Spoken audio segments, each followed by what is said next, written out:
Amém, aleluia. Se coloca de pé, você que está sentado. Vamos adorar o Senhor mais um pouquinho, amém? Vamos render adoração àquele que é digno, àquele que venceu a morte. Por causa dele nós estamos aqui, amém?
Paz com Deus. Nós temos paz com Deus, paz com Deus. Você pode declarar isso? Paz com Deus, paz com antes inimigos.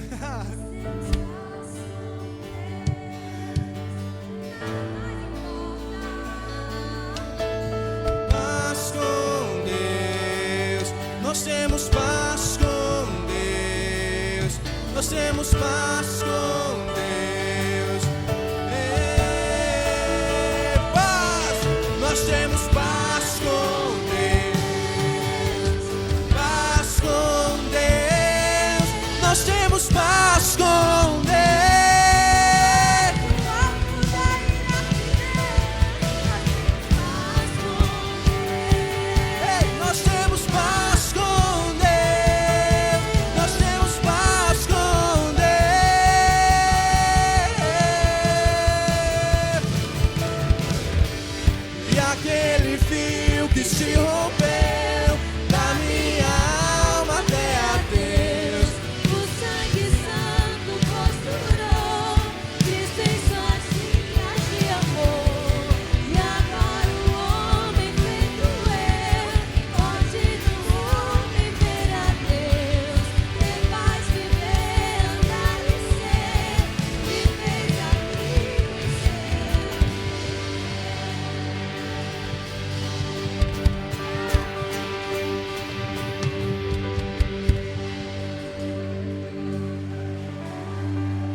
Erga suas mãos. Aleluia. Glória a Deus. Se essas palmas são para Jesus, você pode fazer mais forte, amém? Ele é digno. Ele é digno da nossa vida, aleluia. Glória a Deus. Eu gostaria de convidar aqui mais uma vez o pastor Ricardo Massai, está conosco desde ontem e vai trazer mais uma palavra abençoada, algo do céu aos nossos corações. Estejam atentos, com corações abertos, e Deus irá fazer grandes coisas, amém? Pastor, fique à vontade, aleluia. Aleluia, pode sentar no seu lugar. Eu quero que você abra a sua Bíblia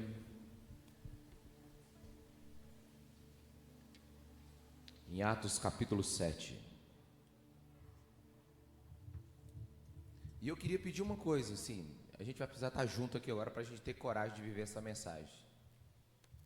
Eu estou orando desde ontem e decidi desafiar você para um lugar muito profundo hoje, nessa manhã.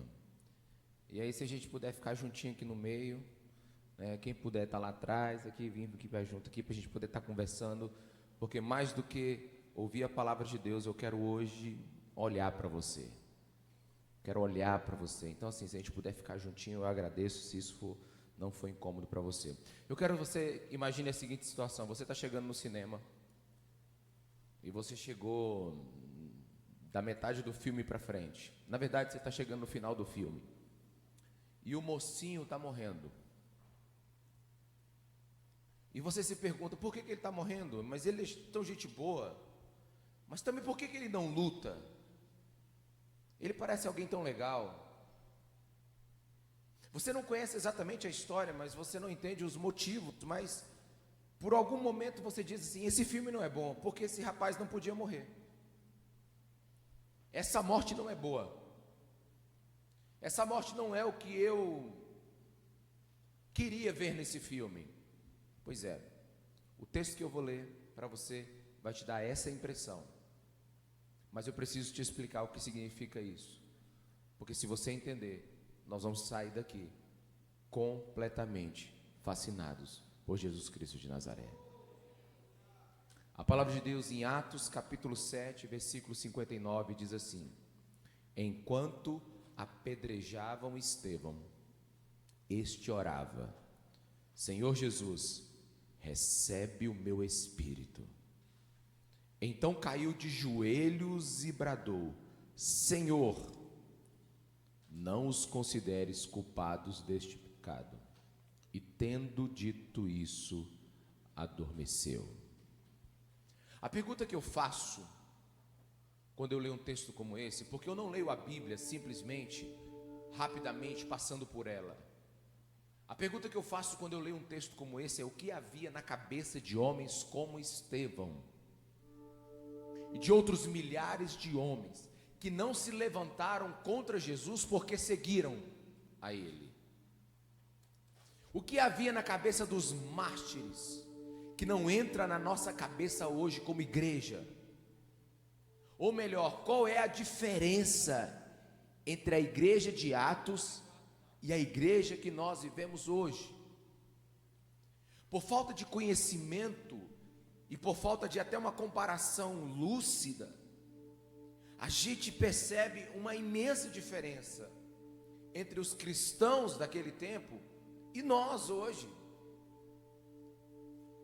E se nós observarmos e buscarmos na palavra de Deus, a gente tem que fazer uma pergunta: por que eles eram assim e nós não somos? O que distinguiam esses primeiros homens de nós? Estevão era um jovem entre os 20 e os 30 anos de idade, no máximo. O que esse rapaz tinha, que enquanto ele era apedrejado, ele orava? E o que esse rapaz tinha, que ele não se levantou contra o Cristo que ele seguiu enquanto estava sendo apedrejado? Para isso a gente precisa entender o pano de fundo da mensagem de Jesus. Atos capítulo 1, versículo 8, diz assim: Jesus dizendo para os seus discípulos: mas receberão poder quando o Espírito Santo descer sobre vocês, e serão minhas, você pode repetir mais alto comigo? Minhas testemunhas em Jerusalém, em toda a Judeia e Samaria e até os confins da terra. Essas foram as últimas palavras de Jesus antes dele ascender aos céus. E o que a gente faz com as últimas palavras daquele que é o nosso Senhor e o nosso Salvador? A gente ouve e pergunta o que ele quis dizer com isso. A primeira coisa que você precisa entender é que, sendo a Bíblia não escrita em português, a gente precisa descobrir o que significava cada palavra no grego antigo, ou no aramaico, ou no hebraico. A gente precisa ir lá. E essa palavra testemunha no grego significa mártir. Diga: testemunha é igual a mártir. Então o que Jesus estava falando aqui? Vocês receberão poder para serem meus mártires. Alguém aqui, meus irmãos? Agora mudou. O que Jesus está dizendo aqui é: fiquem, esperem, e quando o Espírito Santo vier sobre vocês, vocês serão meus mártires. No Antigo Testamento, mártir significava testemunhar. Existe na história da igreja dois tipos de martírio: o martírio da vontade e o martírio da vida.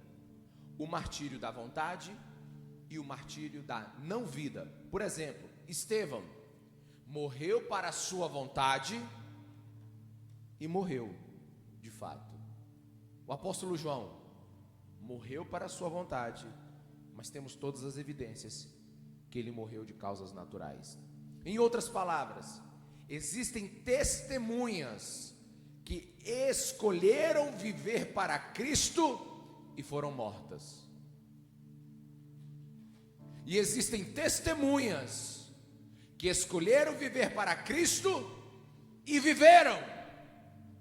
Logo, martírio, testemunhar, não é uma escolha pelo seu modo de morrer, mas é uma escolha pelo seu modo de viver.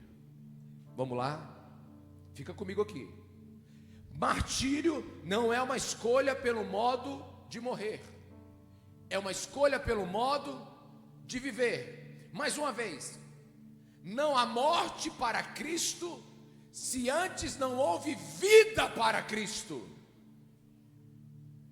Ninguém, na verdade, morre para Jesus sem antes viver para Jesus. Aí talvez você pergunte: pastor, você errou a mensagem. Isso não é para a gente.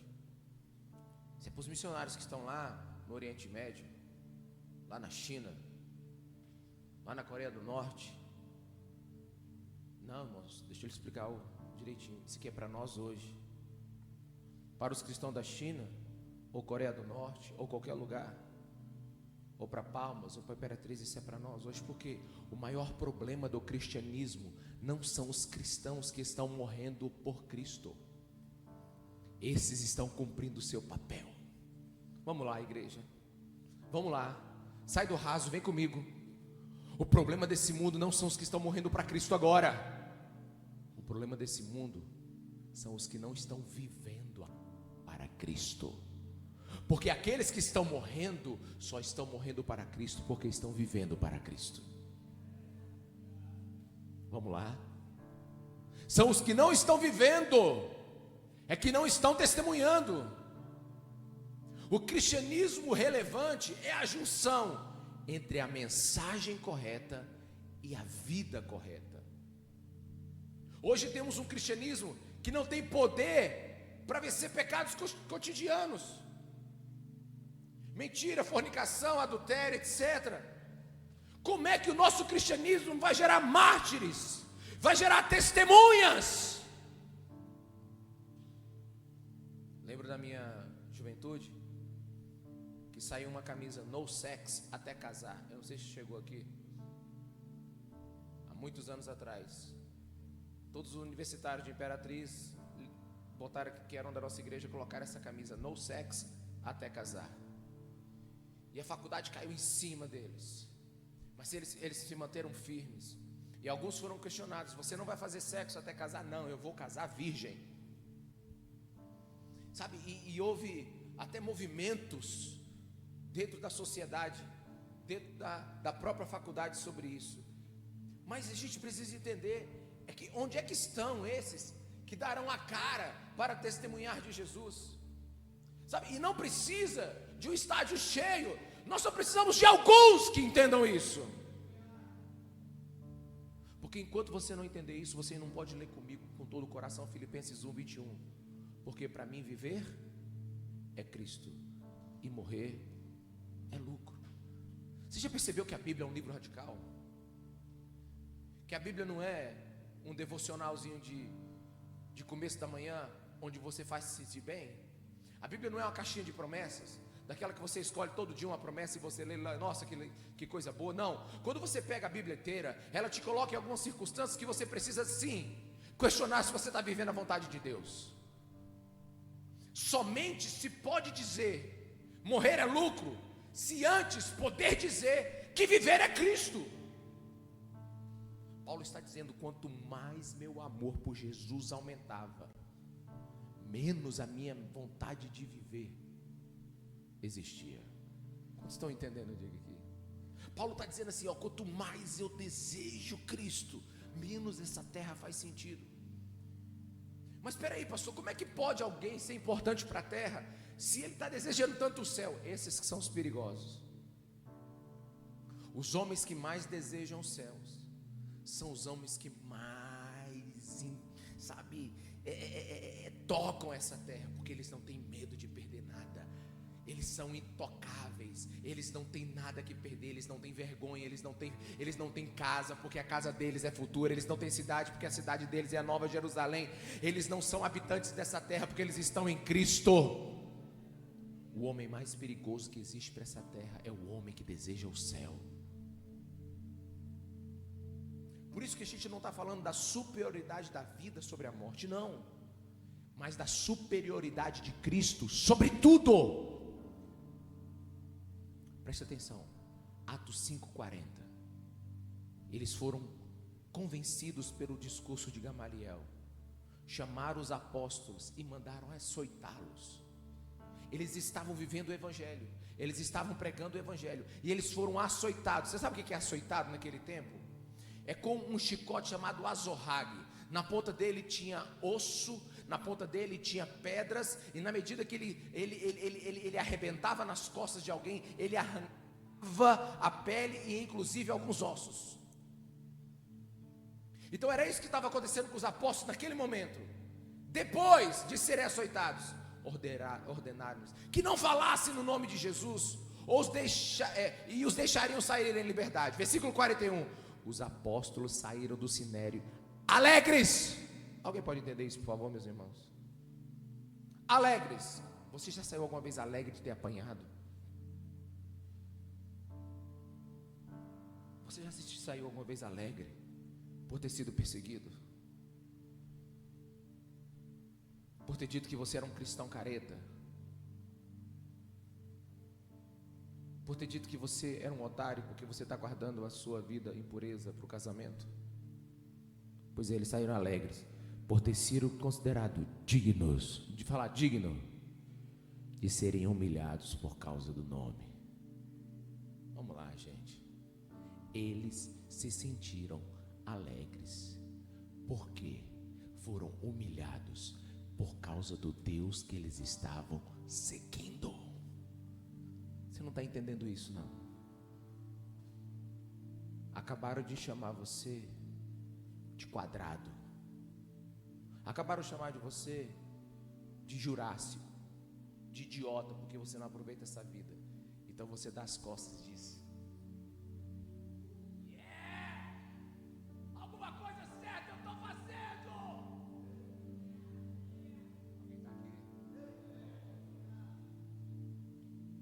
Não apenas alegres no sofrimento, mas alegres por causa do sofrimento, porque a causa do sofrimento não era o pecado, a causa do sofrimento era a escolha de seguir a Jesus. Deixa eu te falar, a gente vive num mundo de sofrimento, mas a maioria dos nossos sofrimentos são frutos da nossa franca desobediência. Agora eu quero te perguntar, quantos sofrimentos você teve esse ano por causa desse livro? Quantos sofrimentos você teve esse ano porque você teve que obedecer esse livro?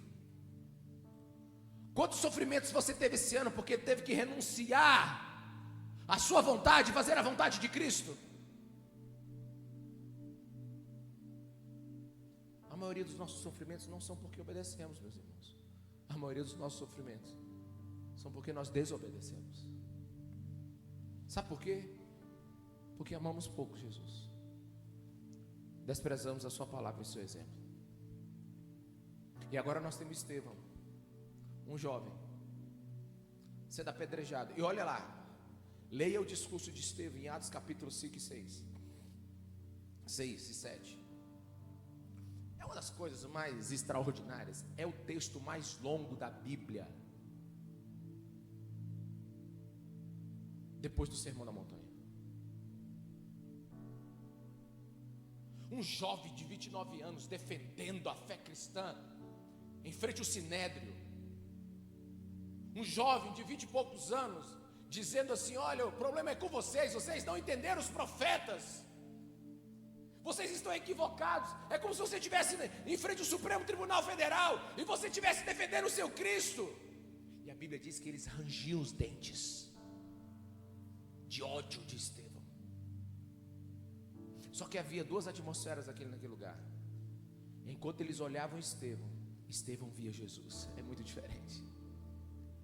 Então o Estevão estava sofrendo martírio, porque ele estava sendo testemunha. Então o martírio não é algo forçado, não é algo induzido. Testemunhar, ser mártir, é uma consequência daquele que serve a Jesus. E deixa eu te falar uma coisa.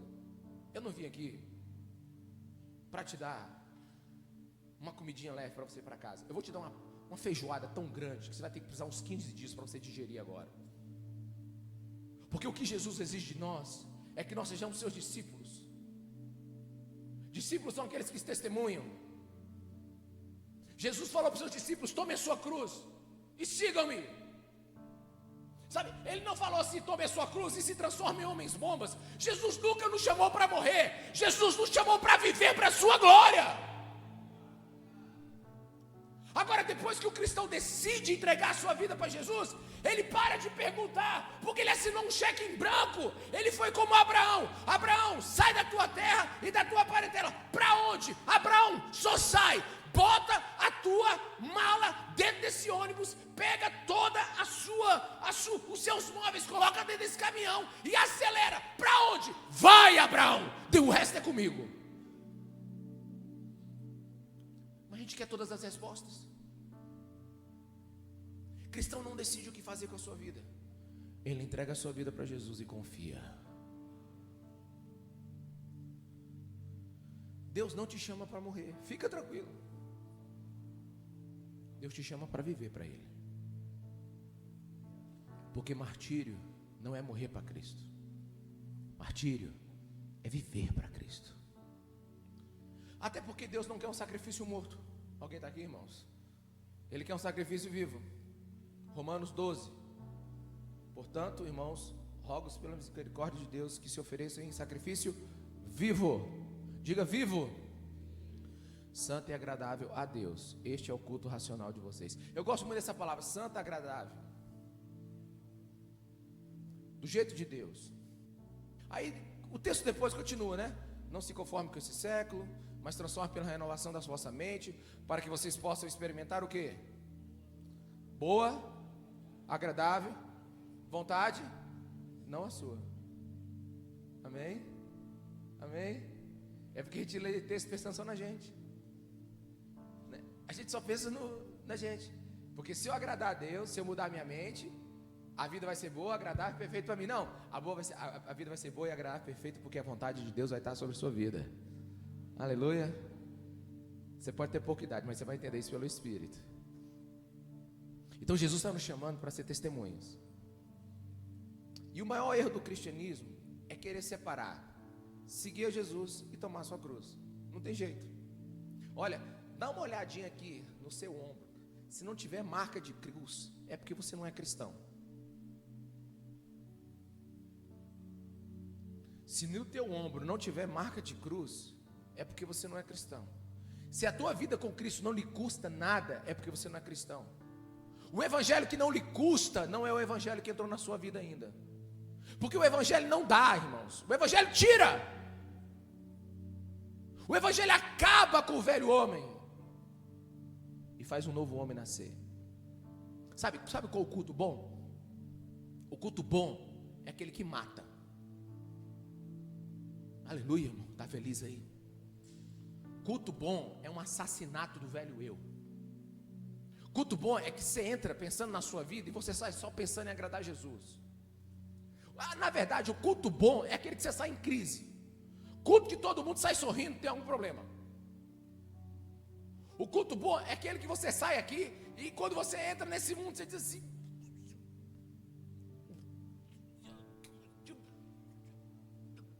o que eu faço? Culto bom é aquele que o cara nem sabe se pode permanecer no emprego dele mais, se pode continuar ganhando dinheiro do jeito que ele ganha. Culto bom é aquele que olha para a namorada e diz assim: e aí? Lascado, não é? Tu vai para lá, eu vou para cá, porque a gente está fazendo mal para o nosso relacionamento com Jesus. Culto bom é aquele que te fere.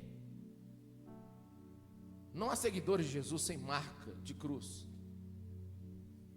A cruz mudou o mundo. Depois que Jesus ressuscitou dos mortos, os apóstolos, eles saíram a pregar a mensagem mais poderosa que existe, que é a mensagem da cruz, é a mensagem da renúncia. Não é a mensagem que agrada, é a mensagem que é verdade.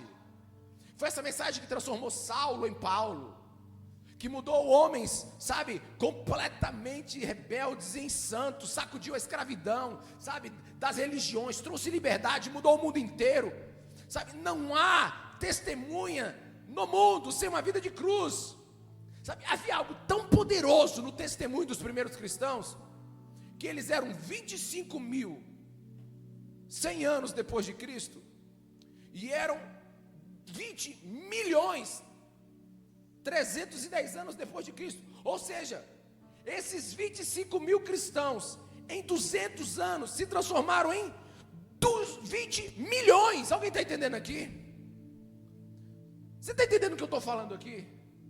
Pega qualquer censo do Brasil e você vai ver que nós temos há centenas de anos e não fizemos 10% disso. Sabe, eles pertenciam a uma igreja ilegal. Você consegue entender isso? Eles pertenciam a uma igreja ilegal. Não podia ter culto. Eles não tinham prédios como esse, edifícios eclesiásticos. Eles não possuíam o cânon sagrado. Eles não tinham a Bíblia. Eles não tinham ministérios. Eles não tinham grupos de louvor, seminários, comentários bíblicos. Isso nada passava na cabeça deles. E eles dificultavam a entrada de pessoas na igreja. Sabia? Eles dificultavam. Porque podia ser alguém do governo, alguém de Nero, alguém do César, alguém de Roma, que podia estar se infiltrando. Ou seja, para você ser crente naquele tempo, você passava por um processo muito grande de aprovação e de provar que os frutos do seu arrependimento eram verdadeiros. Quantos estão aqui? Diga amém. Então não era todo mundo que vinha para o culto, não, apesar dele ser ilegal. Aleluia. Culto ilegal deve ser muito legal. Todo mundo proíbe você de adorar Jesus e você sai da sua casa.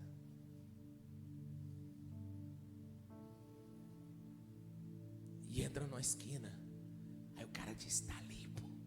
Aí você entra e tem um monte de gente lá adorando Jesus. Gente, vocês têm ideia o que é isso? A gente não tem. As pessoas mal entram nas igrejas abertas hoje das nossas cidades. E esse povo estava brigando para cultuar junto. Tem alguém aqui? Tem alguma coisa neles que a gente não entendeu. E a gente precisa mudar muitos paradigmas hoje.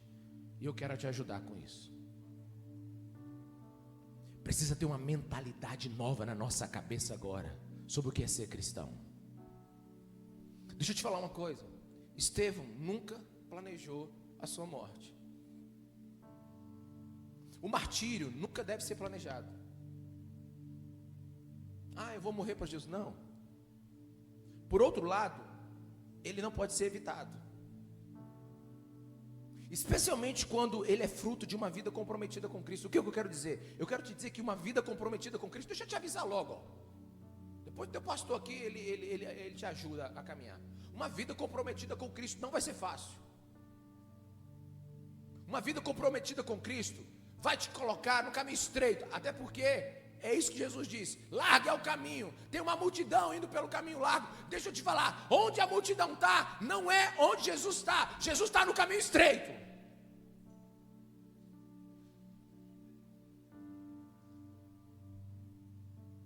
Mas o martírio, o testemunho, ele é fruto de uma vida comprometida com Jesus. Há uma coisa tão forte no martírio, há uma coisa tão forte no testemunho que mexe comigo. Ouvi uma história de uma senhora que ela estava fazendo missões num país proibido. E eles levaram muitas Bíblias dentro do seu carro. E de madrugada Deus acordou ela com um sonho, dizendo assim: leve os livros. E ela acordou todo mundo da base. Gente, vamos, Jesus mandou eu levar os livros. Para onde? Eles não mandou a gente ir. Mas agora é muito perigoso. Jesus mandou a gente ir agora. Aí eles saíram. Naquele país que não poderia ser pregado o evangelho, de madrugada, com 4 pessoas dentro do carro, com um porta-mala cheio de Bíblia. E quando eles começam a entrar na cidade, um homem magro, alto, levanta a sua mão e faz assim. Aí todo mundo no carro já sabia que ia morrer. Aí eles param, o homem pergunta: o livro está aí? Aí ela fica com medo de responder, pensando que é um policial, que é uma coisa.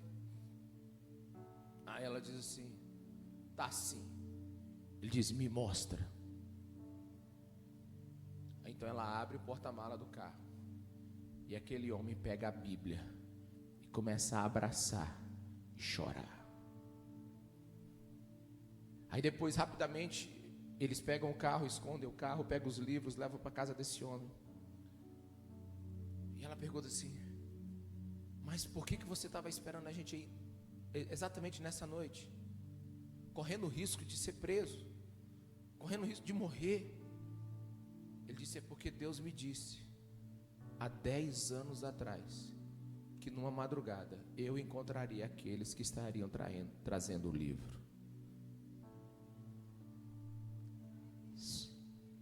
Esse homem, 3.600 em 56 dias, ficou indo toda madrugada, esperando Deus cumprir uma promessa, correndo o risco de perder sua vida. Tu sabe o que o martírio traz? Peso. Peso. Você sabe o que o testemunho faz? Gera peso. Você se torna um cristão com autoridade. Não é uma boquinha que fica falando coisas engraçadas para os outros ouvirem, não.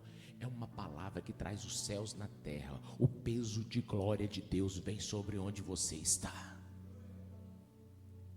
Aconteceu com o apóstolo Paulo várias vezes. O apóstolo Paulo treinou muitos pastores, presbíteros. Então chegou agora a hora dele se despedir. Atos capítulo 21, versículo 13.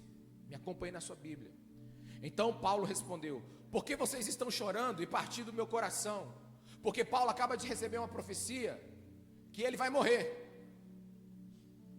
Paulo acaba de receber uma profecia que ele vai entrar em estado de sofrimento. E ele diz assim: estou pronto, não apenas para ser amarrado, mas também para morrer em Jerusalém, em nome do nosso Senhor e Salvador Jesus Cristo. Deixa eu te explicar uma coisa sobre isso. A pregação do Evangelho não espera portas abertas. Se você é daqueles que está orando, Senhor, Senhor, abre uma porta para eu pregar o Evangelho, não existe isso, irmão. O Evangelho cresce sobre resistência. Tem alguém aqui que pode dar uma glória a Deus? Eu posso ter feedback nessa mensagem? Cadê a igreja pentecostal daqui, amém? Sabe, o Evangelho cresce na resistência. Eu estou pronto, diz o apóstolo Paulo, pelo nome do Senhor Jesus, e estou pronto a fazer o que é necessário. Quando me derem uma oportunidade, deixa eu te falar uma coisa. Eu não sei se vocês conheceram quem escreveu o cara de portas abertas, como era o nome dele? O irmão André.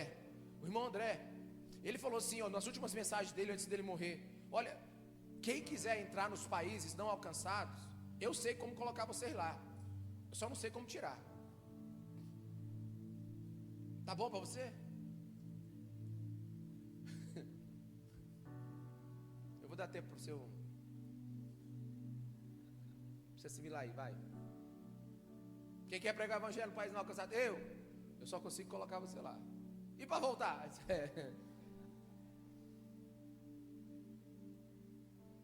Atos 7,59. Enquanto apedrejavam Estevão, ele chorava: Senhor Jesus, recebe o meu espírito. Ele caiu de joelhos e bradou: Senhor, não os consideres culpados desse pecado. E tendo dito isso, adormeceu. Sabe, as pessoas falam assim: onde é que está o evangelho nisso aqui? Alguns ficam me perguntando assim: pastor, como é que pode Jesus permitir um negócio desse? Eu digo: como é que pode Jesus permitir um negócio desse? Você não consegue ver Cristo aqui nesse negócio, não? Cristo está saltando desse texto aqui, está pulando na nossa cara, está dizendo: eu estou aqui. Como é que pode alguém, na hora da sua morte, estar orando por aqueles que estão matando ele, para com ele morar no céu? Estevão está falando assim: Senhor, perdoa os pecados deles. O que significa? Significa que Estevão está morrendo e ainda está orando para que na eternidade ele encontre o inimigo que está matando ele. A gente precisa chegar em algum lugar em Cristo para poder viver esse tipo de cristianismo. Aí talvez você diz: não, pastor, mas acho que o senhor errou o lugar da mensagem, porque não tem perigo aqui em Palmas de pregar o evangelho, de testemunhar. Deixa eu explicar uma coisa para você. Estevão foi apedrejado na sua cidade. Não foi pregando em outro lugar. Foi enquanto ele participava do ministério local que ele foi mártir. Porque testemunhar não é ir a um lugar. Fale para a pessoa que está do seu lado: testemunhar não é ir a um lugar, é se tornar um tipo de pessoa. Vamos lá. Vamos lá. Ah, quando eu for. Não, é agora. Sabe, Palmas espera seus mártires. Palmas espera as suas testemunhas. Palmas espera aqueles que vão viver para a glória do Senhor Jesus Cristo, independente de qualquer coisa. Imperatriz espera. Agora deixa eu te falar o paradigma mais difícil de ser mudado aqui agora. E eu preciso que você esteja me ouvindo agora como se você estivesse fazendo uma prova que valesse um salário de 100 mil reais por mês. Eu vou falar uma coisa aqui que talvez você nunca mais vai esquecer, mas você precisa aprender.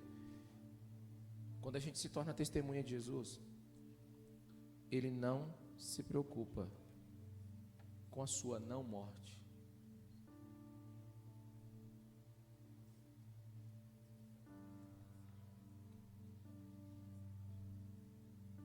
Quando a gente se torna testemunha de Jesus, Ele não está preocupado com a sua não morte. Porque se Ele tivesse preocupado com a nossa não morte, os discípulos deles não teriam morrido alguns anos depois e alguns ainda enquanto Ele estava vivo. Então o que Jesus está preocupado quando a gente se torna testemunha dEle? Deus está mais interessado em como você vai viver do que em como você vai morrer.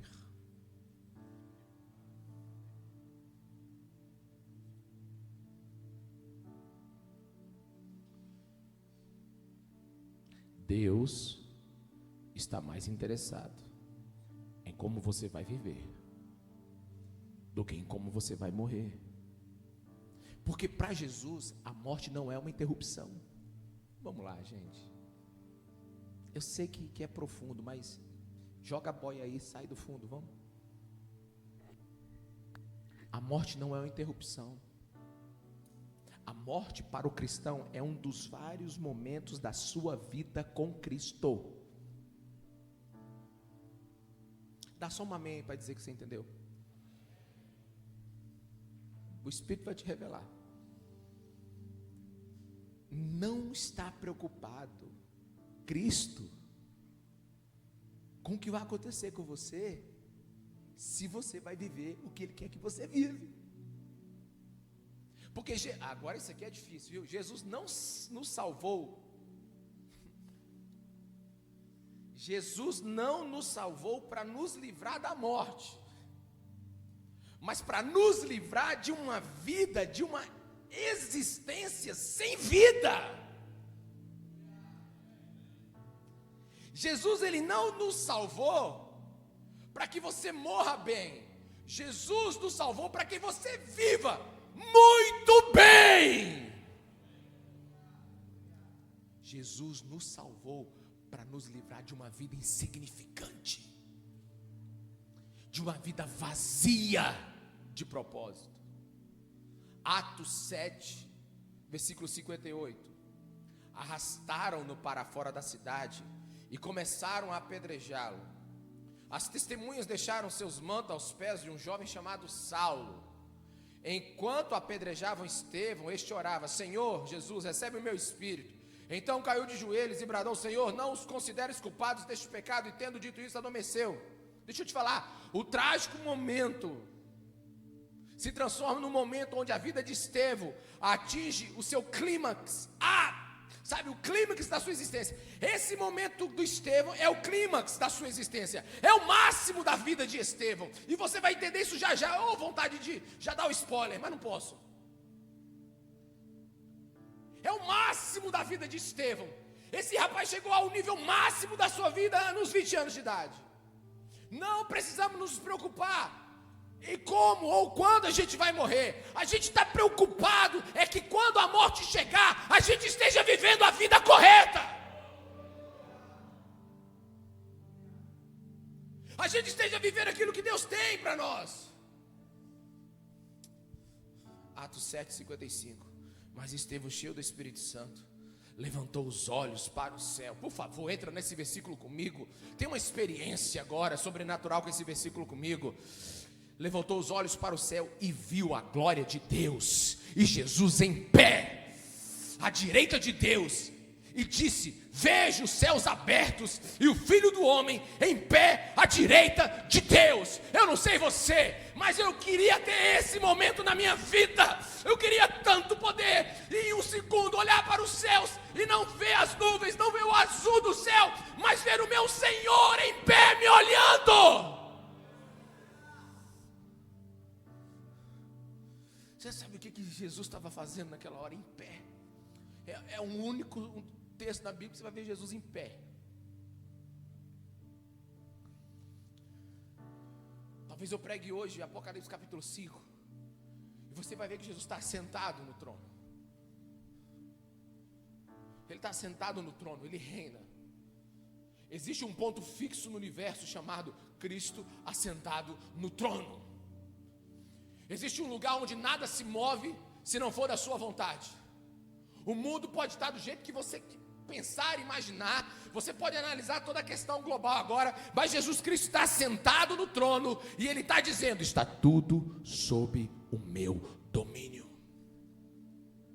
É até como disse o poeta antigo: não há 1 centímetro quadrado em todo o universo, em toda a matéria existencial, que Cristo não bote o pé e diga: é meu. Agora não, Jesus está em pé. Eu, na minha liberdade poética, na minha imaginação, quando eu fecho os meus olhos e imagino esse texto, eu imagino Jesus olhando para baixo e dizendo: yes! Você nasceu para isso! Você vai marcar a história da humanidade, meu garoto! Você me seguiu, você viveu, você foi cheio do Espírito Santo. E agora que estão jogando pedras em você, enquanto termina a sua vida aí na terra, eu te digo: vem pra mim, porque a tua existência valeu a pena. Estou te esperando, meu garoto. Por quê? Porque a preocupação de Jesus não é em você não morrer, mas é quando a morte chegar, você esteja no ponto alto da sua vida. Eu vou repetir de novo: Deus não tem compromisso que você não morra. Deus tem compromisso de fazer você viver uma vida que vale a pena. Aliás, eu estava conversando aqui com o Ricardo, né? Você precisa ouvir o Ricardo, né? Ele é um milagre de Deus. Não sei como é que ele está aqui até hoje. Ricardo tem umas histórias muito interessantes. Eu já passei pelo Vale da Sombra da Morte várias vezes e não sei por que foi. Eu entendi com esse texto. Deixa eu te explicar uma coisa. O milagre, muitas vezes, não aconteceu para livrar alguém da morte. Você já viu alguém dizendo assim: graças a Deus que Deus me livrou da morte? Já viu? Não, está errado. Se você perceber, na maioria das vezes, quando uma pessoa passa por uma situação dessa, ela toma uma decisão diferente na vida dela, ela começa a ver diferente, não foi? Deixa eu te falar. Então, Jesus não livrou ela da morte. Jesus livrou ela de ter morrido naquele dia e ter vivido uma vida insignificante. Vamos lá? Então, às vezes, quando Jesus livra alguém da morte, é para dar oportunidade para ele viver uma vida que vale a pena. Tem gente que somente encontrou Jesus no momento de quase morte. Aleluia! Aleluia! Foi naquele momento de morte que a verdadeira vida aconteceu nele. Então pensa comigo. O milagre nunca foi poupar alguém da morte, mas foi ressignificar aquela vida que estava vivendo nada, que estava vivendo só para essa terra, que estava vivendo somente para os seus gostos. Eu conheço muita gente que Deus não salvou da morte, salvou de viver uma vida sem Ele. Lá na igreja está lotado de gente, inclusive eu, que podia ter morrido um monte de vezes, a 250 km numa moto, atravessando um monte de lugar, voando em ultraleve que eu mesmo consertei, e nem mecânico eu sou. Nunca tinha voado no ultraleve, consertei o ultraleve e voei. É o nível de razão que existia dentro da minha cabeça com 18 anos. Eu fiz tanta loucura. E Jesus, Ele não me livrou da morte. Eu não posso dizer isso para minha mãe, porque minha mãe não vai entender. Jesus me livrou de não estar vivendo hoje o que eu estou vivendo. Cada vez que Ele me poupou da morte, Ele estava dizendo: meu filho, eu quero te dar a oportunidade para você viver uma vida que vale a pena. Porque vencer a morte não é não morrer. Vencer a morte não é não morrer. Vencer a morte é morrer cheio da vida de Cristo dentro de você. É a certeza de que quando a morte chegar, você está mais em Cristo do que nunca esteve na sua vida.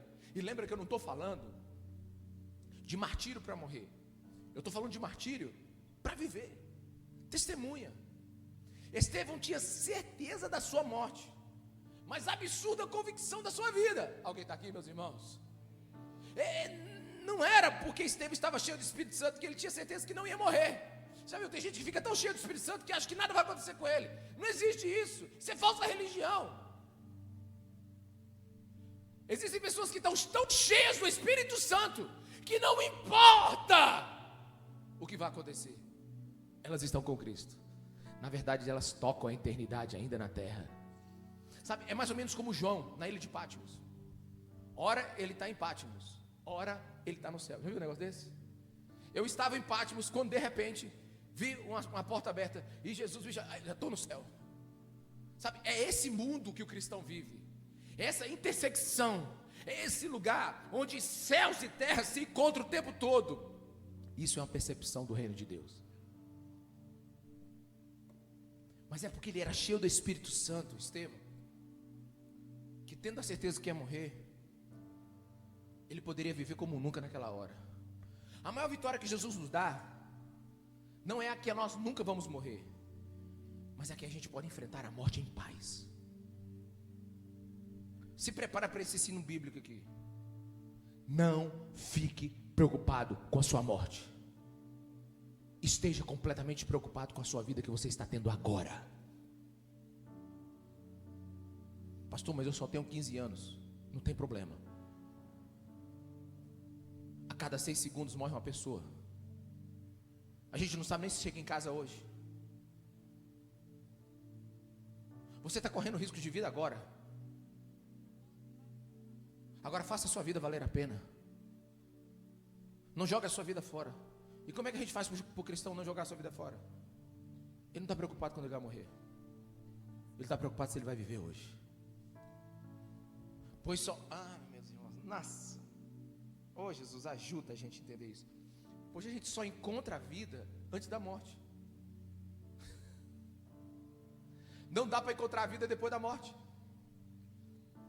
Jesus é o caminho, a verdade. Você só encontra a vida antes da morte. Então a gente não vai encontrar a vida depois da morte. A gente só vai viver a verdadeira vida agora.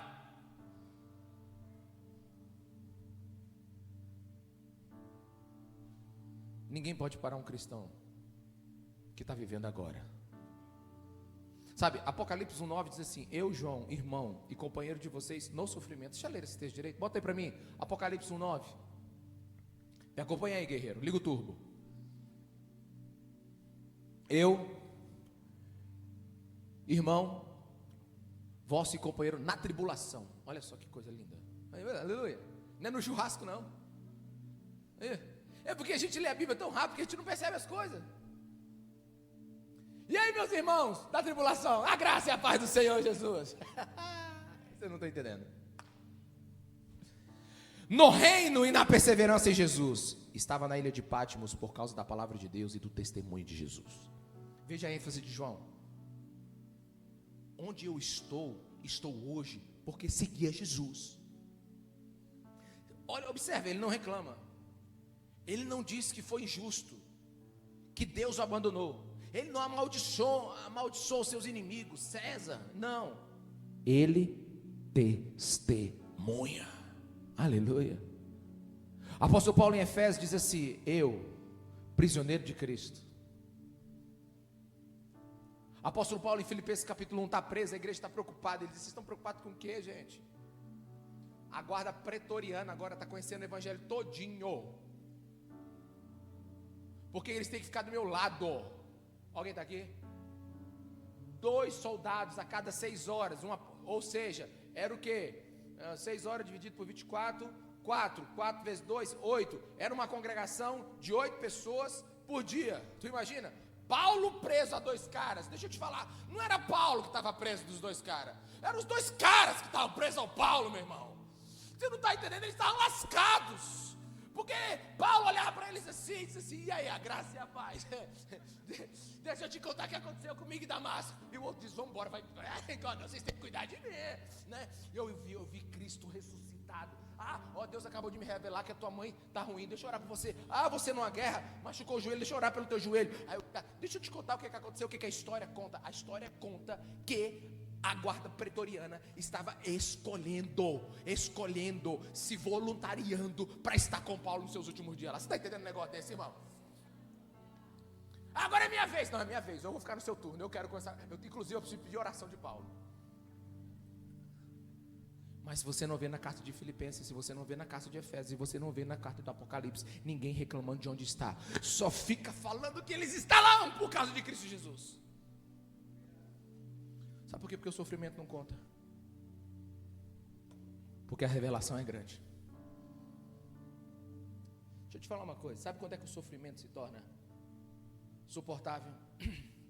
É quando a revelação a partir dele é maior. Na minha família já teve sequestro e morte.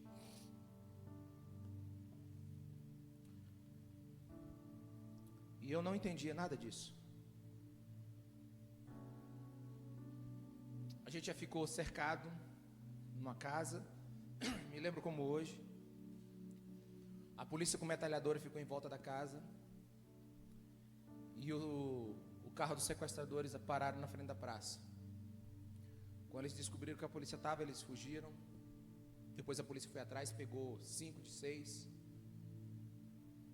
E a pessoa que organizou toda a quadrilha, ela ia para o culto todo domingo, para conhecer a nossa rotina. Mas antes disso foi morto um irmão da minha esposa. O nível de crueldade foi absurdo. Aí os inimigos colocaram dentro do açúcar da nossa família, que vende açúcar, um produto numa produção bem grande. Meu sogro foi preso. Teve muita perseguição. Um tio meu foi morto enquanto falava na Câmara dos Vereadores.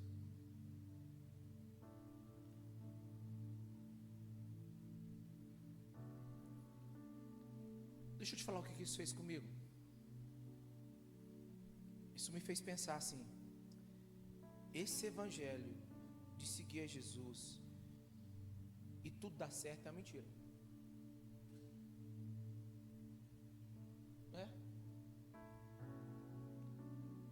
Não funciona, pelo menos na minha vida.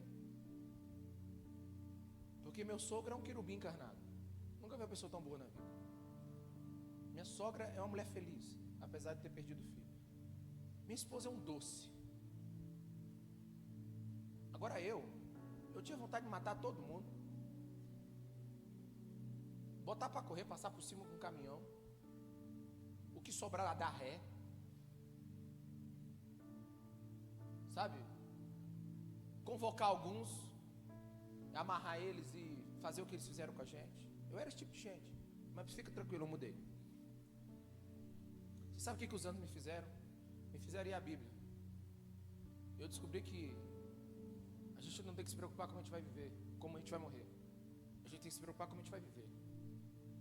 E eu comecei a perceber que tudo aquilo foi mudando a minha concepção sobre o que é o Evangelho. E à medida que Jesus ia me banhando com a sua graça, ia me ferindo com o seu Espírito, e eu ia vendo esses textos na Bíblia, eu comecei a perceber que existe muito mais do que um conforto para a gente viver em Cristo. Existe um testemunho que a gente tem que dar enquanto a gente está vivo. Existe um testemunho que a gente precisa mostrar. Talvez seja por isso que a igreja saiu de 20 mil, de 20 mil para 20 milhões em 200 anos. Você quer experimentar a graça de Deus? Dificilmente você vai assistir Netflix sentado no seu sofá experimentando a graça de Deus. A graça de Deus vem em meio à dor, às renúncias. Eu não sei o que você está vivendo. Nós temos gente de 15 aqui há 70 anos talvez. Mas a graça de Deus vem nessa hora. Tem 2 versículos na Bíblia que eles me geraram um grande problema. E os 2 estão em Apocalipse. Preste atenção, por favor. Vamos lá, ninja da projeção, vem comigo. Apocalipse 13, 7. Foi-lhe dado o poder, dado a Satanás, o poder para guerrear contra os santos e vencê-los. Alguém está me ouvindo? Foi-lhe dado autoridade sobre toda tribo, povo, língua e nação. Foi dado poder para Satanás, e Satanás fez o quê? Os venceu, matou eles. Como tem matado cristãos aí o mundo todo. Quantos estão entendendo, amém? Agora vamos para o versículo 12 e 11. Eles o venceram pelo sangue do Cordeiro e pela palavra do testemunho que deram. Diante da morte não amaram a própria vida. Será que você tem teologia para entender isso aí? Presta atenção. Satanás venceu eles matando eles, e eles venceram Satanás morrendo para a glória de Jesus Cristo de Nazaré. Apocalipse 13, 7. Satanás vence os santos ao matá-los. Apocalipse 12, 11. Os santos vencem Satanás morrendo para a glória de Jesus Cristo de Nazaré. Sabe por quê? Porque morte é uma tragédia para o incrédulo. Porque a morte elimina todos os sonhos, as esperanças do incrédulo. Ele teme a morte porque na vida do incrédulo a morte é o fim. A morte para o não cristão, ele é a grande interrupção, é a grande divisão, é o grande insulto, é o grande abismo.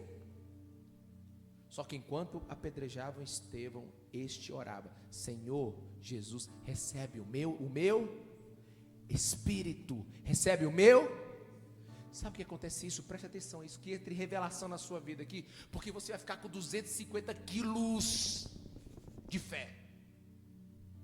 O cristão sabe que diante da morte, ele não faz a seguinte oração: Senhor, recebe o meu corpo.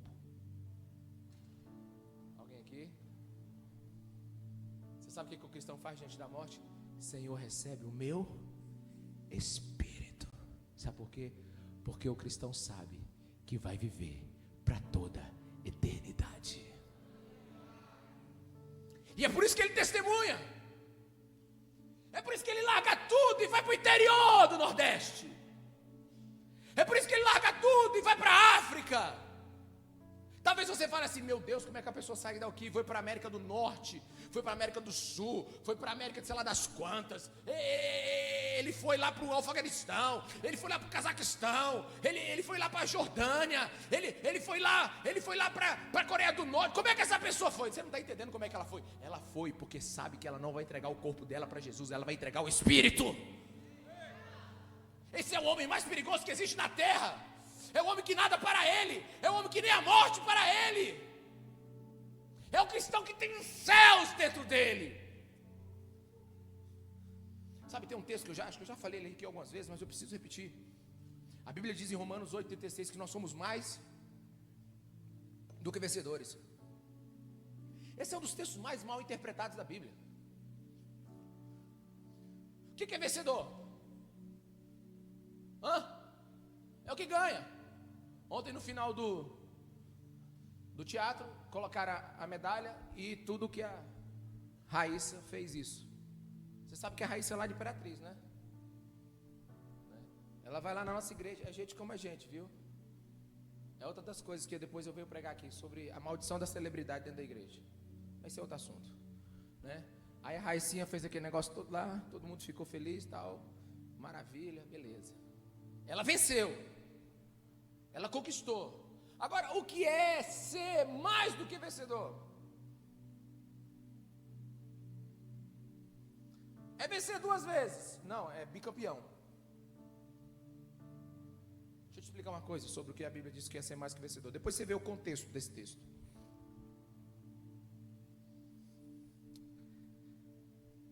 A gente vence Satanás quando coloca ele debaixo dos nossos pés. A gente vence a doença quando a gente ora e ela é curada. A gente vence o inimigo quando Jesus o retira ele da nossa frente. A gente vence quando chega primeiro. Agora a gente é mais do que vencedor quando a gente perde todas as vezes. A gente ora, a doença não passa. A gente pede para Deus melhorar o emprego, a gente é despedido.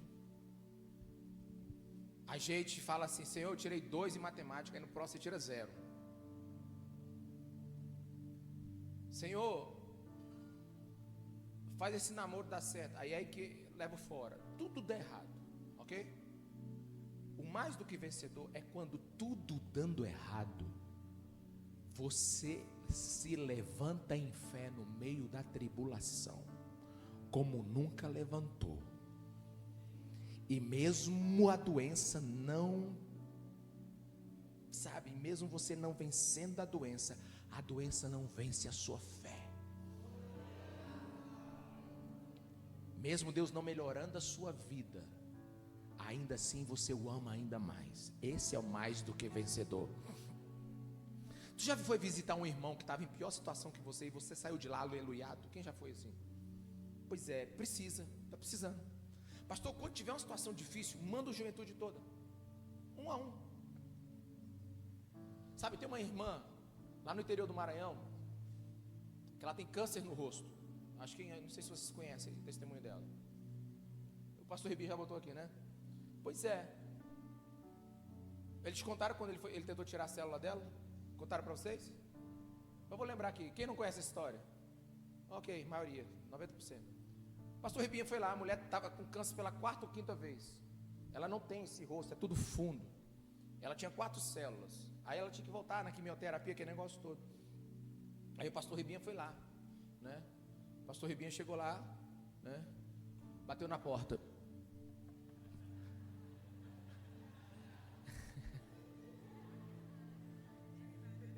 Eu não aguentei. Foi mais forte do que eu. Tá filmando? Depois você manda para ele. Foi mais forte do que eu. Aí ele bateu na porta. Aí ele falou, aí sentou lá para tomar um café. Falei, irmã, eu vim aqui apresentar minhas condolências. Eu sei que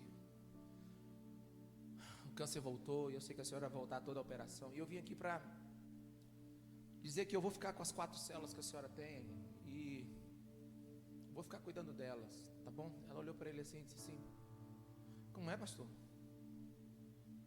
Ele disse assim: é para assim aliviar a carga da irmã. Disse, como é que o senhor vai ficar com algo que foi Deus que me deu?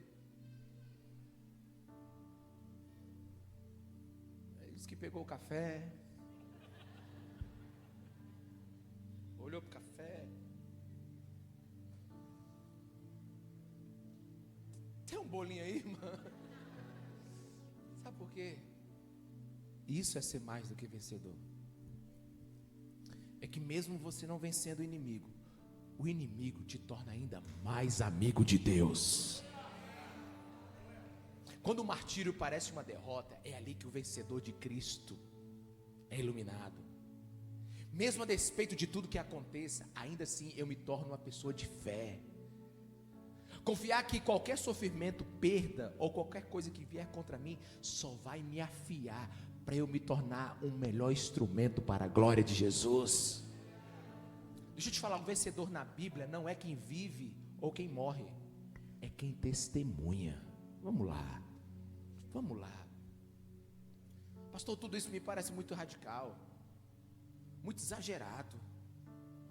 Você acha exagerado? Olha para o nosso Senhor. Olha para o nosso Jesus. Marcos 14, 65 diz assim: então alguns começaram a cuspir nele, vendaram-lhe os olhos e dando-lhe murros diziam: profetize. E os guardas o levaram dando-lhe tapas. Quem foi que bateu em você? Adivinhe. Você consegue imaginar esse negócio?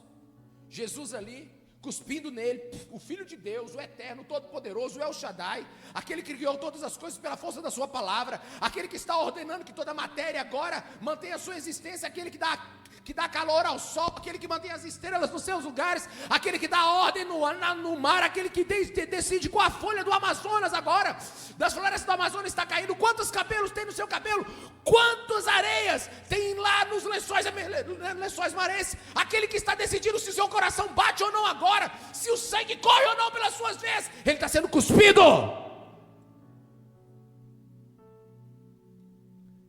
Aí vendo os olhos dele, e dá um tapa na cara dele, e diz assim: adivinha quem te bateu? Ah, irmão, se fosse eu, Deus. Ah, se fosse Deus, eu ia dar um Kamehameha,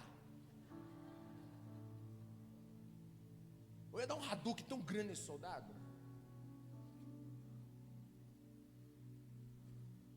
Deixa eu te falar uma coisa, para de reclamar da tua vida. A gente segue um Jesus que não veio como um guerreiro imbatível. Vamos lá? A gente segue Jesus que não veio com armadura de ferro. O nosso herói não tem armadura de ferro. A gente não segue um Jesus que é armado até os dentes. Você sabe quem é que eu amo? Eu amo aquele que podia salvar a si mesmo, mas não o fez. Eu amo aquele que poderia descer de uma cruz, mas decidiu ficar lá por causa de mim.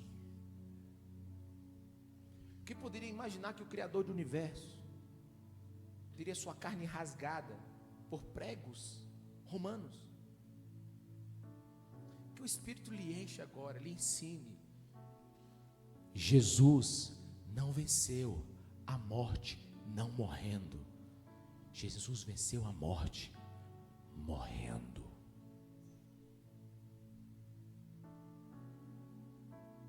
Você sabe como é que a gente vence a morte? Conhecendo a vida daquele que venceu a morte. Tem um livro de A Morte da Morte na Morte de Cristo. Esqueci o nome do autor. Esse livro ele fala do poderoso sangue de Jesus, que é na morte de Cristo que a gente recebe a nossa vida. Você consegue imaginar que o Rei da Glória, ele foi metaforicamente colocado como um cordeiro morto? Ele não veio como um general de guerra. João Batista lá em João 1:29 diz assim: eis o Cordeiro de Deus que tira o pecado do mundo. Quem imaginaria que Deus viria escondido dentro de um cordeiro destinado a ser abatido por causa dos meus pecados? Jesus foi morto na flor da idade, sua honra foi quebrada, ele foi empurrado, ferido, espancado, cuspido, ele foi abandonado por Deus, tudo para que não abandonasse a gente. A cruz, ela mostra o coração de Deus para o nosso coração. Sabe, é por isso que as pessoas elas precisam ter esse cristão radical. É por isso que esse ter os seus mártires. Porque o sofrimento de Jesus é o pavio que incendeia o meu coração por amor a Ele. Sabe, eu vou contar para vocês aqui. Eu não amaria um Deus que não se ferisse. Um Deus que não se fere não faz sentido para mim.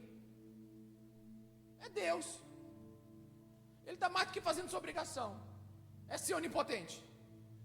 Agora um Deus que morre por mim, isso me enche de amor por Ele.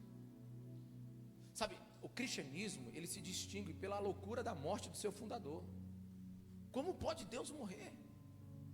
E eu acho interessante, se o nosso próprio fundador viveu a sua maior glória, vivendo para a glória de Deus, e por causa da glória de Deus ele morreu, a gente procura viver uma vida diferente.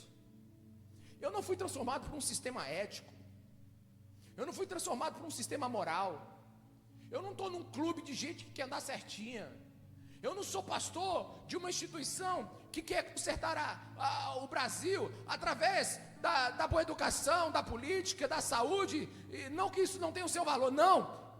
Eu fui transformado por um Jesus que morreu, e o código de ética que ele me deu, se eu apertar, jorra sangue. Jorra sangue. A Bíblia jorra sangue. A Bíblia jorra sangue. Você precisa estudar a história da Bíblia, como ela chegou para nós. Ela custou a vida de centenas de milhares de pessoas. Tire a morte de Cristo e reduziremos o cristianismo ao nível de uma religião ética e moral. Eu não amo um conjunto de normas, meus irmãos. Eu não amo histórias de mar vermelho se abrindo. Eu não amo fogo que caiu do céu. Eu não amo machados que flutuam. Tudo isso é muito maravilhoso, mas sabe, a igreja está perdendo tempo demais falando sobre isso. Eu amo o Deus que se fez carne, habitou no meio de nós, foi sangue do meu sangue, pele da minha pele, teve rosto, teve dente, teve fome, teve sede, teve sono, teve dor, e viveu para a glória de Deus. Eu amo Jesus.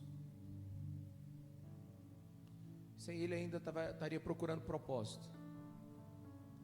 Sem Ele ainda eu estava perguntando por que eu existiria. Talvez você é muito novo para entender isso, mas ninguém vai morrer numa cadeira de balanço dizendo assim: eu poderia ter ido mais para o escritório da minha empresa. Ninguém vai morrer numa cadeira de balanço dizendo assim: eu poderia ter ganhado um pouco mais de dinheiro. Não. Sabe por quê? Porque Deus escreveu a eternidade dentro do seu coração e do meu.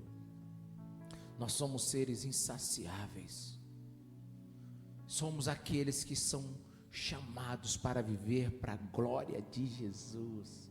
Nós somos os santos que vieram para marcar a história desse mundo. Nós viemos para aterrorizar os demônios antes deles irem para o inferno. Nós viemos para humilhar as filosofias desse mundo. Nós viemos para glorificar Jesus Cristo de Nazaré. Você conhece esse Cristo? Porque se você não conhece, você não o ama. E se você não o ama, você não vai testemunhar.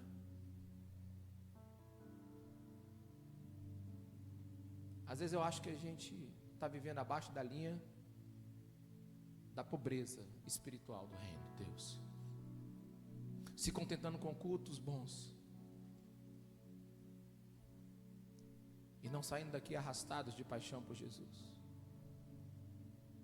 Aquele fio que se rasgou, como é que é a música?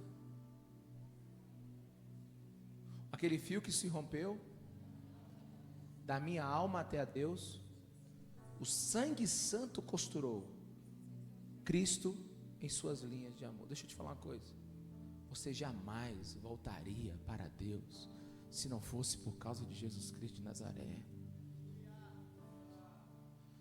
Sabe, e se isso não vale a sua vida, eu não sei mais o que vale. Sabe, eu quero terminar dizendo que o mártir nunca procurou a morte. O mártir,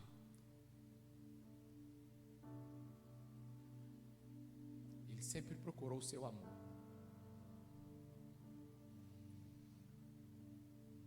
Um mártir nunca procurou a morte. Ele sempre procurou o seu amor. Você sabe por que tem mártir no céu? Apocalipse capítulo 8. Sabe por quê? É porque Jesus está lá.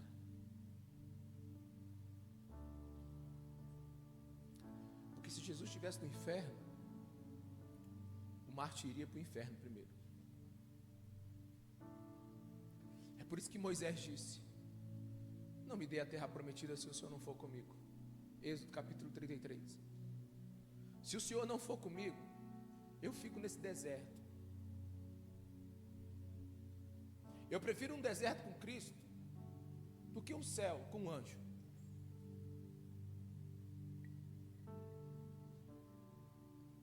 Nunca foi pelo sofrimento, meus irmãos, a vida do mártir. Sempre foi por causa de Jesus. Sempre foi por causa do seu amor. O testemunhar, o martírio, não é uma escolha pelo modo de morrer, é uma escolha pelo modo de viver. Não é uma vida suicida, é uma vida consagrada.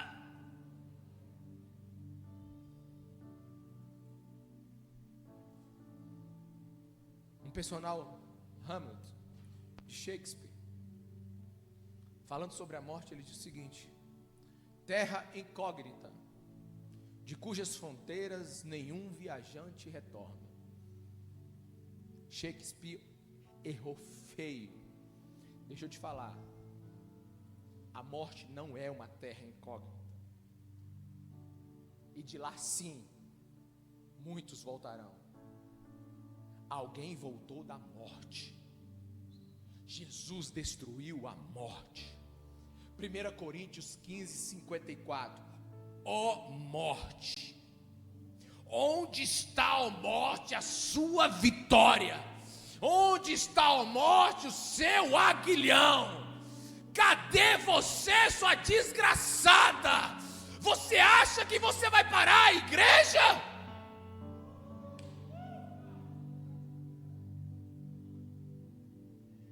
Quem encontrou Jesus vai viver o cristianismo mais radical que já existiu nesse planeta. Alguém está entendendo? Donald Graham, um pastor presbiteriano lá na Flórida. Sua esposa morreu de câncer aos 40 anos e deixou com ele 4 filhos. E ele estava indo com os 4 filhos para o velório de sua esposa. E então, num determinado momento, um caminhão passou por eles.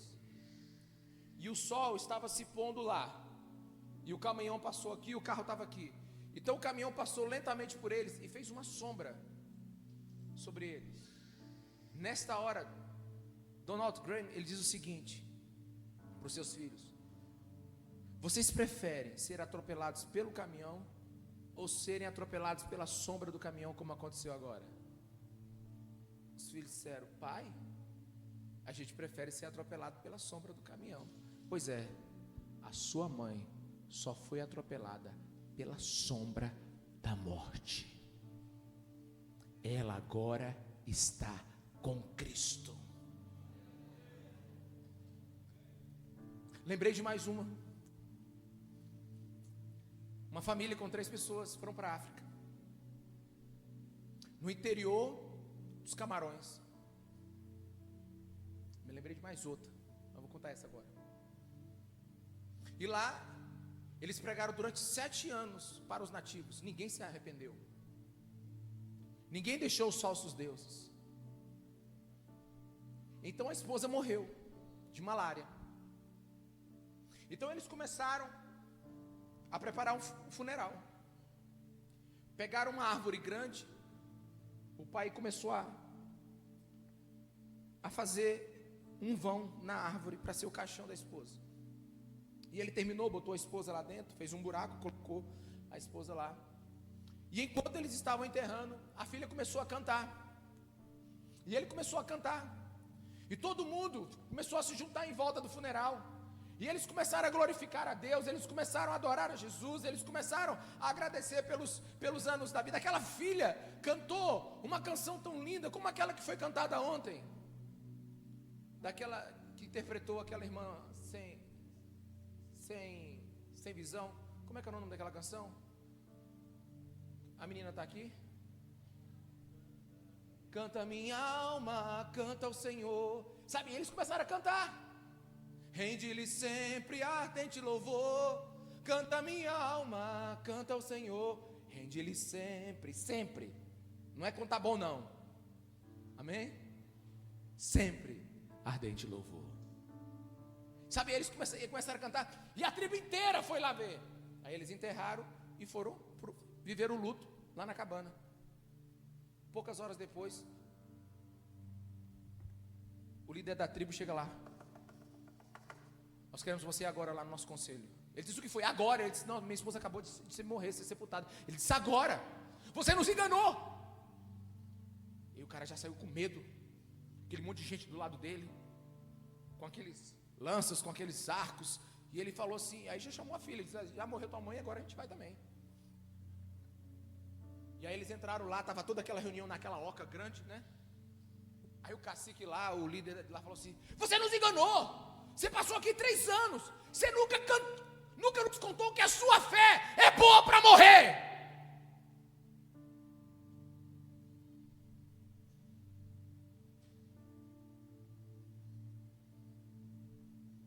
Você nunca contou pra gente que a sua fé é boa para morrer.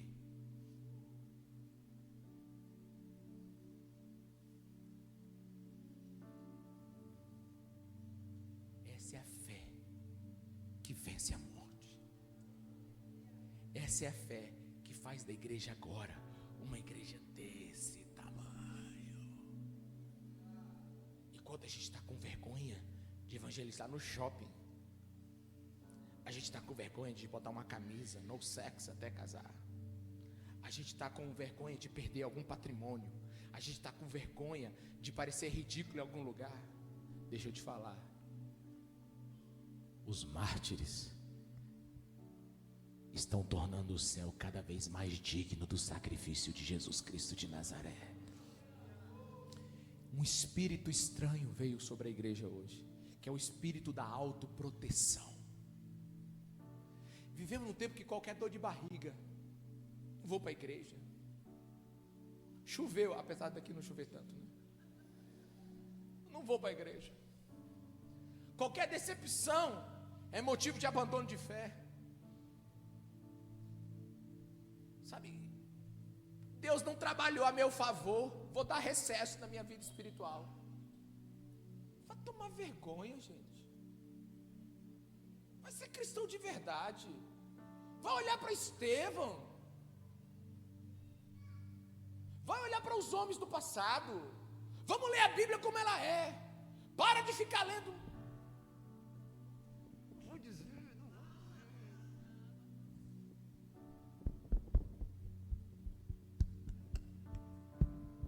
livrozinho devocional. O pão, o café,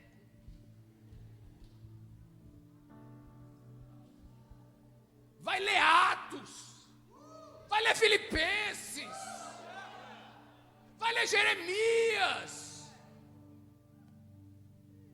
É porque eu faço o que eu quiser na minha vida. Você sabe o que Jeremias está assim escrito para ele assim, ó, eu te constituí profeta para as nações antes mesmo de você ser formado. Na verdade, eu te vi. Sabe o que Deus está dizendo assim? Ó, Jeremias, eu não estou nem aí que tu pensa. Tu vai ser profeta. Tu vai falar o que eu mando. E você nasceu só para isso. E eu vou te dizer mais uma coisa. Durante 31 anos, ou é 33, lê na sua Bíblia lá que eu também não me lembro de tudo não. Ele ficou todas as manhãs ouvindo Deus. E durante 31 anos ele recebia a palavra de Deus e pregava ela o dia todo sem que tivesse resposta. Só que Deus falou assim: eu te criei para você ter uma testa de fel. Você vai pregar e vai viver. Não consigo cuidar da minha célula. Vai olhar para John Wesley. Calcula-se que em 50 anos John Wesley percorreu 400 mil quilômetros e pregou 40 mil sermões, com a média de 800 sermões por ano, uma média de 2,5 por dia.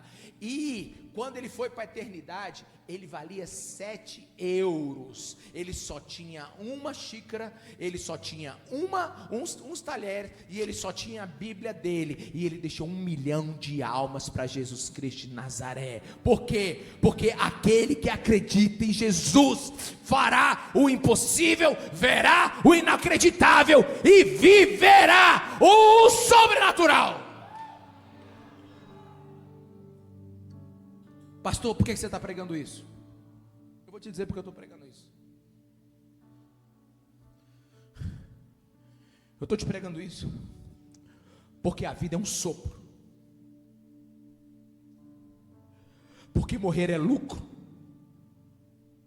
por causa da obediência do nosso Senhor, por causa dos mandamentos, porque viver é Cristo, por causa da fé, por causa do Evangelho, porque dele é a honra, é a glória, porque ele é o rei e ele voltará.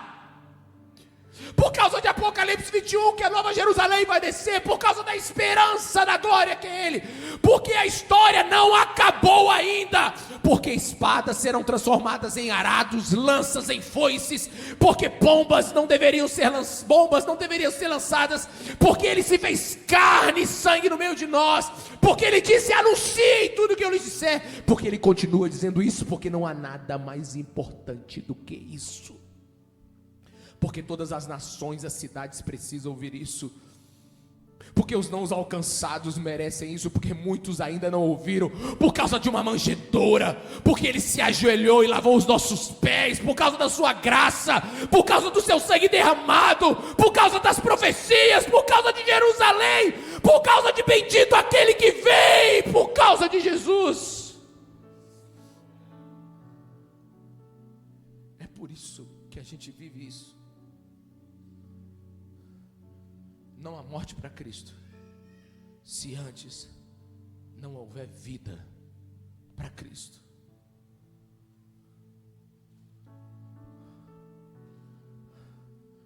Não há glória antes da crucificação. Não dá para viver um cristianismo light quando você tem uma Bíblia em suas mãos e um Espírito repousando sobre nós. Fica de pé no seu lugar. Feche seus olhos.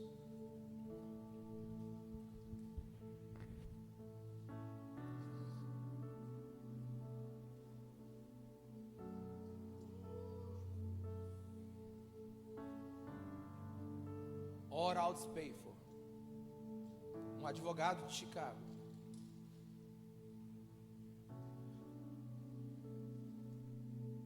Chicago teve um incêndio que queimou um quarto da cidade. Todas as suas empresas foram queimadas.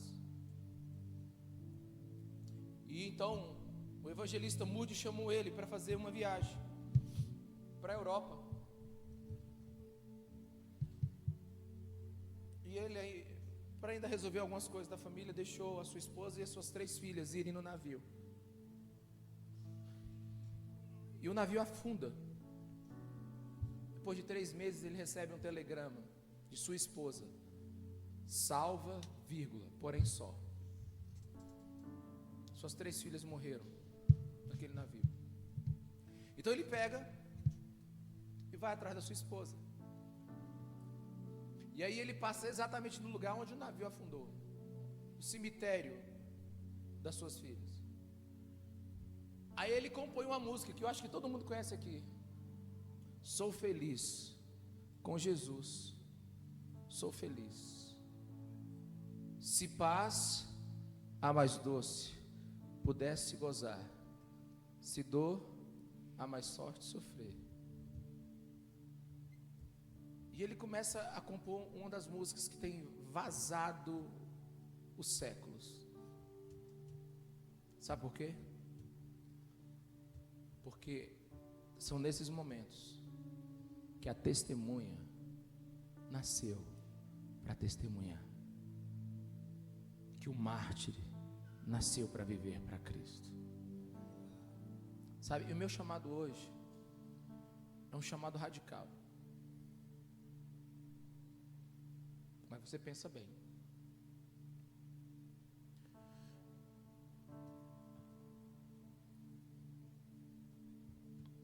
Tudo que eu fiz na minha vida, eu fiz inteiro.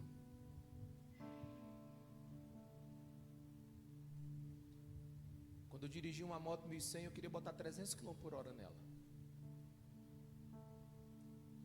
Quando eu jogava vôlei, eu batia naquela bola como se eu quisesse arrebentar ela. Quando eu brigava num tribunal, é como se eu estivesse na Segunda Guerra Mundial. E no dia que eu me tornei pastor, eu falei: se é para ser pastor, é para ser pastor de verdade. Meu chamado é aqueles que querem viver um cristianismo de aço. Só aqueles que querem viver um cristianismo de aço. Presta atenção. Eu queria que viesse aqui à frente e dobrasse seus joelhos e falasse: Deus, eu entendi. Eu entendi. Não vem porque todo mundo está vindo, não. Só aqueles que querem viver um cristianismo de aço. Para que Deus coloque uma espinha dorsal de aço na sua fé hoje. Para que você não recue nunca mais. Para que você acorde toda manhã e diga: Senhor, é para a tua honra e para a tua glória.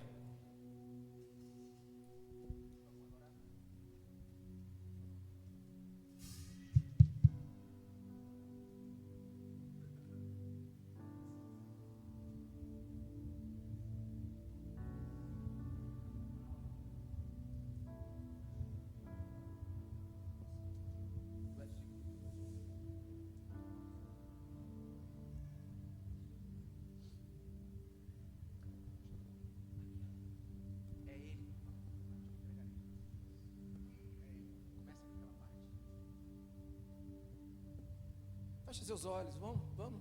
Fala para ele. Você sabe o que você está falando para ele agora? Na verdade, você sabe o que você está pedindo perdão para ele agora. Toca, Jesus, nos teus filhos agora e vai curando cada um deles agora. Eu quero te pedir primeiro agora uma cura física agora, uma cura física.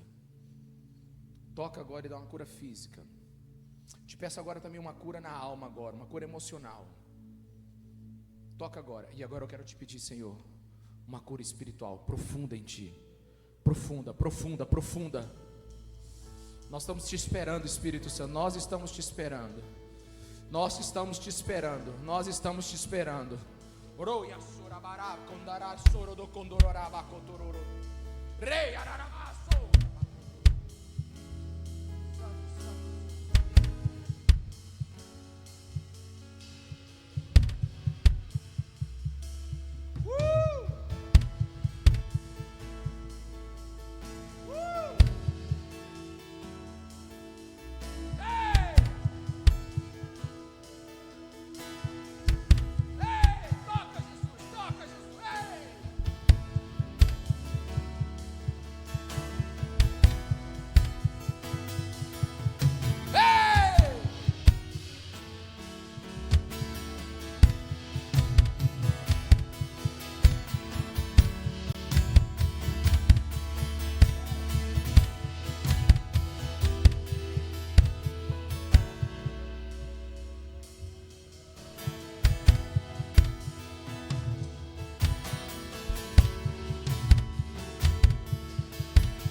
Vamos. É Ele.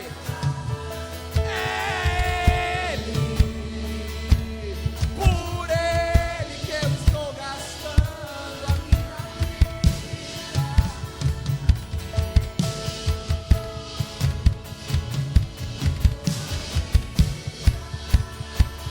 Dono dos meus dias.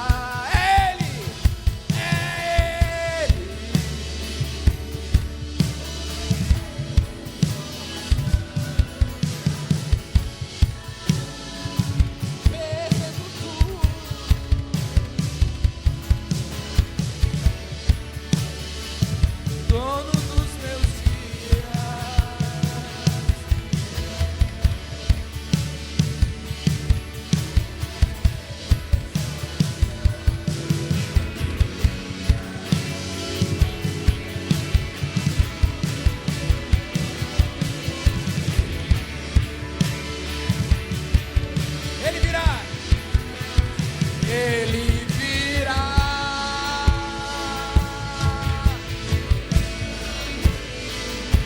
Ele virá.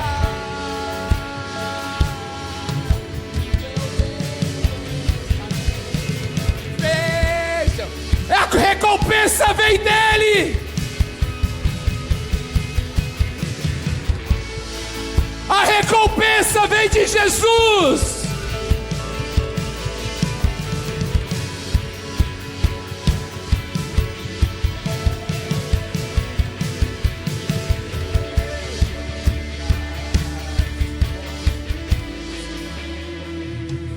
Ele virá.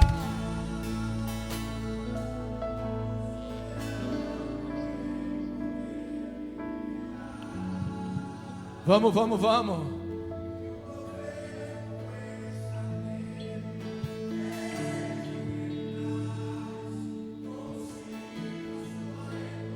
Aleluia. Olha para mim. Olha para mim. Um dia ele virá. Virá. E tudo o que a gente fez nessa terra vai ser resumido em uma só coisa: se foi para a glória dele ou não. E ele trará a sua recompensa.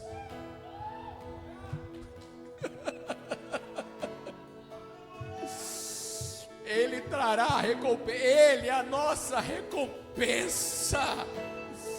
O Cordeiro de Deus descendo nas nuvens. A nova Jerusalém, a cidade santa. Pode o leopardo perder as suas pintas. Pode o etíope mudar a tua cor. Pode o homem pecador morar no céu. Pode o evangelho mudar esse mundo. Sim! Sim! Sim! Porque o evangelho é o poder de Deus. Sim, ele virá.